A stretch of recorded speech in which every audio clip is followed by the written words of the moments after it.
El martinismo desde sus orígenes hasta nuestros días. El martinismo, del que se ha dicho que en el fondo no era más que una filosofía como el cartesianismo de Descartes o el espinocismo de Spinoza, es una forma de espiritualidad muy elevada que da a quien puede poseerla una visión del mundo libre de toda contingencia material.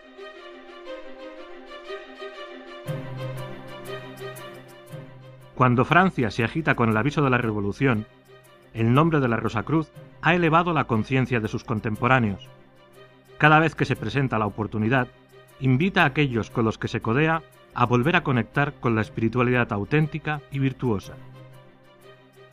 Poseedor de un gran conocimiento, se opone al ateísmo y al racionalismo del siglo de la luz. Este teósofo, nacido el 18 de enero de 1743 en Amboise, en Touraine, se llama Louis-Claude de Saint-Martin.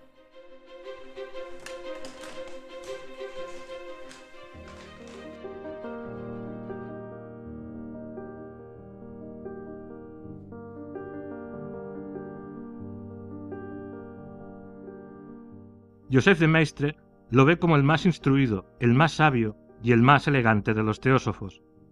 Louis-Claude de Saint-Martin no se arroga el mérito de dudar, pero en gran parte lo atribuye a la enseñanza recibida de dos místicos a los que consagró toda su vida una gran admiración: Martínez de Pasqually, del que fue secretario particular en una época, y Jacob Boehme, que conoce únicamente a través de sus obras. El primero fue el fundador de la Orden de los Helicoen, de la que Saint-Martin fue miembro algunos años. Era también el autor de un texto fundamental del esoterismo occidental, el Tratado de la Reintegración de los Seres. En cuanto a Jacob Boehme, teósofo alemán del siglo XVII, es considerado una figura importante del iluminismo cristiano, y veía en él el primer filósofo alemán. La idea central de la filosofía de Saint-Martin, que retoma de Pasqually, es la de la reintegración, es decir, la necesidad del hombre de recuperar su estado original y reintegrarse con toda pureza en el mundo divino. Esta idea sirvió de base a algunos libros que escribió bajo el seudónimo del filósofo desconocido.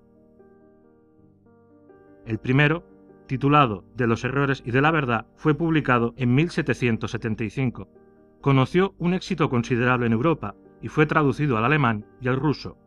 Otras obras suyas son Cuadro natural de las relaciones que existen entre Dios, el hombre y el universo, publicado en 1782, El hombre de deseo en 1790, Ecce Homo en 1792, El hombre nuevo en 1792, El espíritu de las cosas en 1800, El ministerio del hombre espíritu en 1802, a las que se añaden algunas obras póstumas.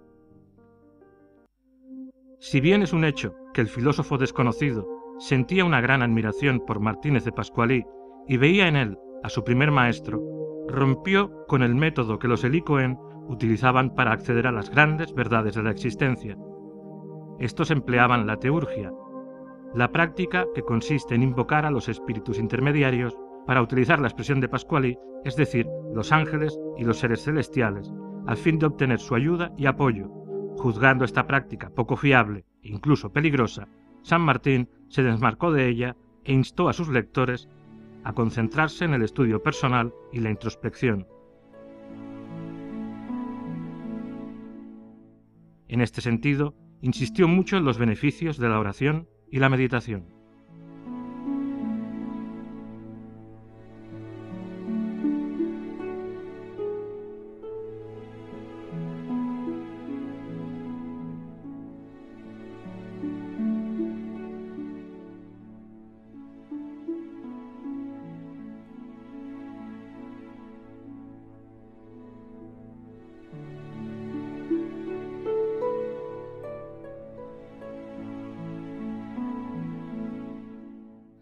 Desde su publicación, los libros de Saint-Martin despertaron el interés de sus contemporáneos, por lo menos de aquellos que se interesaban por la espiritualidad y se preguntaban acerca del sentido profundo de la existencia.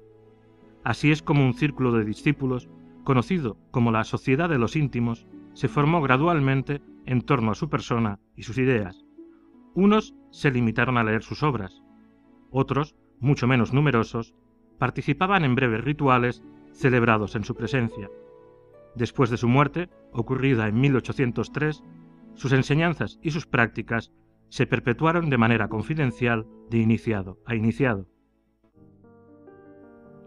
A finales del siglo XIX, Agustín Chevaucheux y Gerard Encausse, más conocido con el nombre de Papus, descubrieron que ambos habían recibido una iniciación que les unía a Louis Clos de Saint-Martin.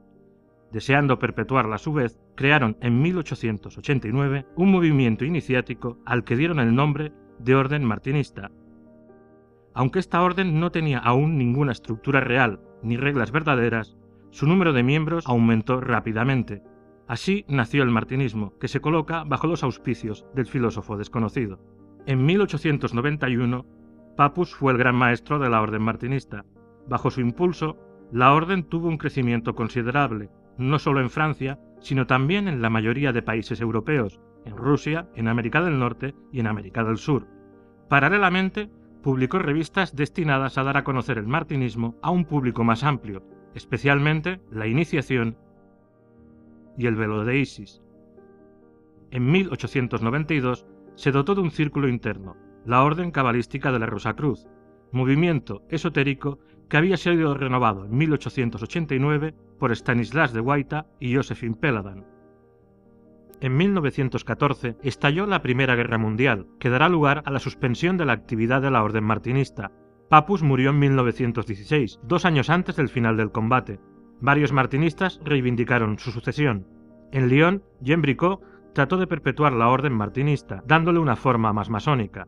En París, Victor Blanchard creó la orden martinista y sinárquica que asociaba la filosofía martinista a las ideas de Saint-Yves Lablaidre. Agustín Chevaucheux y varios supervivientes del Consejo Supremo de la Orden Martinista fundaron en 1931 la Orden Martinista Tradicional. Entre los miembros más ilustres de esta orden citamos especialmente a Lucien Chamoel y Victor-Émile Michelet, poeta y amigo de los más grandes escritores de la época. En 1939, a raíz de una decisión de los responsables de la FUDOSI, es decir, de la Federación Universal de las Órdenes y Sociedades Iniciáticas, la mayor parte de los martinistas, entonces dispersados en movimientos diferentes, pasaron a estar bajo la autoridad de la Orden Martinista Tradicional.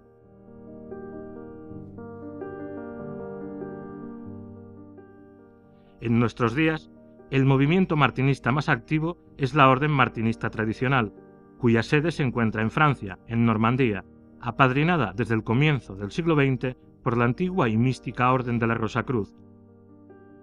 Está presente en el mundo entero y transmite su enseñanza de 2 maneras.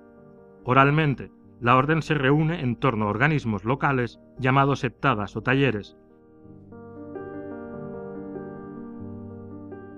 y por escrito, a través de manuscritos dirigidos individualmente a cada miembro. Aquellos que lo desean pueden combinar ambas modalidades de estudio. Precisemos que se escalonan en 3 grados fundamentales, seguidos por un cuarto que se parece más a un círculo de reflexión y profundización. La enseñanza martinista trata esencialmente los grandes temas relativos a la tradición judeocristiana, pero con un enfoque esotérico. Entre los temas a estudiar citamos, por ejemplo, los orígenes de la creación, la caída del hombre, la cábala, el Antiguo y el Nuevo Testamento, los evangelios apócrifos, el libro de la naturaleza, el libro del hombre, la sofía, la ciencia de los números, angeología, el mundo invisible, la simbología celestial, etc. Precisemos que estos temas se estudian desde un ángulo teórico y práctico en el sentido de que son objeto de experiencias místicas destinadas a integrar mejor las nociones aportadas. Paralelamente a la enseñanza oral y escrita que perpetúa actualmente la orden martinista tradicional, publica la revista El Pantáculo. Considerada como una referencia en su campo, se encuentran accesibles al público charlas de diversos temas y en relación con el martinismo y, de manera general, con el esoterismo occidental. Por otra parte, bajo los auspicios de la Universidad Rosacruz Internacional, la OMT presenta regularmente seminarios y conferencias sobre temas relacionados también con el pensamiento martinista. Contrariamente a lo que se pudiera pensar a priori, el martinismo no se limita al estudio intelectual, es ante todo una filosofía, es decir, una forma de pensar y de comportarse.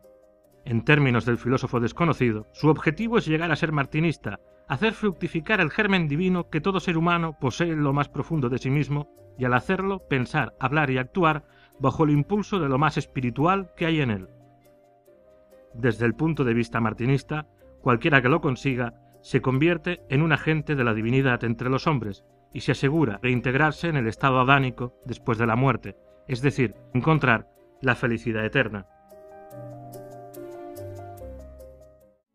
Aunque el martinismo tiene sus raíces en la tradición judeocristiana, se comete el error de pensar que se dirige exclusivamente a los judíos y a los cristianos. Al no ser una religión, sino una filosofía práctica, cualquier persona que esté interesada en los temas mencionados anteriormente se puede considerar un martinista en el fondo de su alma.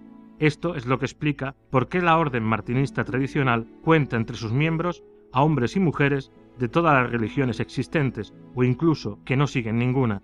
Además, son de todas las razas, de todas las nacionalidades y de todas las clases sociales. Si bien el martinismo está abierto a los fieles de todas las religiones, es un hecho que concede un interés particular a la simbología cristiana y al Maestro Jesús. Pero esta importancia no es de la misma naturaleza que la que se le da en la religión cristiana, sea esta católica, protestante u ortodoxa. En efecto, los martinistas no se limitan a hacer de Cristo el Mesías. Según ellos, fue la encarnación de la sabiduría divina, tal como todo ser humano está destinado a manifestarla en el transcurso de su evolución espiritual. En este sentido, se refieren a él con el nombre de Yeshua y lo asimilan al gran arquitecto del universo. Respecto a la tradición martinista, la formación oral es la que perpetúa mejor el espíritu del martinismo. Si es así, es porque cada reunión tiene lugar en un templo cuya decoración se inspira en la tradición judeocristiana. Por otra parte, los trabajos realizados en este templo se abren y cierran con un ritual tradicional que contribuye a crear un ambiente propicio a las relaciones fraternales y a la comunión espiritual. Hay que precisar igualmente que ahí es donde se confieren las iniciaciones martinistas, tal como se transmiten desde los orígenes de la orden. No religiosas y no dogmáticas, cada una consiste en una ceremonia que tiene como objetivo admitir al receptor en el grado correspondiente y confiarle las claves esotéricas relacionadas con ese grado.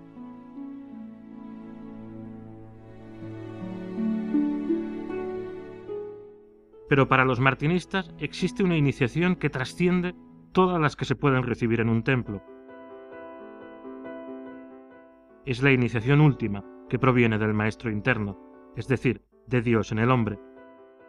En palabras de Louis Clos de Saint Martin, esta iniciación es aquella por la cual podemos entrar en el corazón de Dios y hacer entrar el corazón de Dios en nosotros para realizar un matrimonio indisoluble. No hay otro misterio para llegar a esta iniciación sagrada que adentrarse cada vez más en las profundidades de nuestro ser. A veces se califica al martinismo como la vía cardíaca, ya que su propósito es despertar en cada uno la inteligencia del corazón. Esto es lo que hizo decir al filósofo desconocido que no hay que romperse la cabeza sino el corazón. En virtud de este principio, la enseñanza martinista no se dirige a la mente, ni está destinada a adquirir conocimientos puramente intelectuales. Pretende más bien probar la conciencia de lo divino en uno mismo y expresarla a través del comportamiento. De aquí la importancia que los martinistas conceden a la regeneración espiritual. Trabajan en el perfeccionamiento, no solo con el fin de mejorarse a sí mismos, sino también para mejorar la sociedad. Un pensamiento de Louis Clos de Saint Martin resume bien el ideal martinista. Es un gran trabajo que tratemos de conocernos tal como somos, pero enseguida hay que trabajar en conocernos tal como deberíamos ser. Esto también ilumina y hay que continuar esforzándose. Una tercera ciencia viene después de estas dos y es sin duda la más difícil de todas. Después de haber aprendido primero a conocerse tal como deberíamos ser, hay que trabajar sin descanso en serlo. Deseando obrar en su germinación espiritual y contribuir a la elevación de las conciencias, precisamente a este objetivo es al que se consagran los martinistas actuales a través de su enseñanza y su filosofía.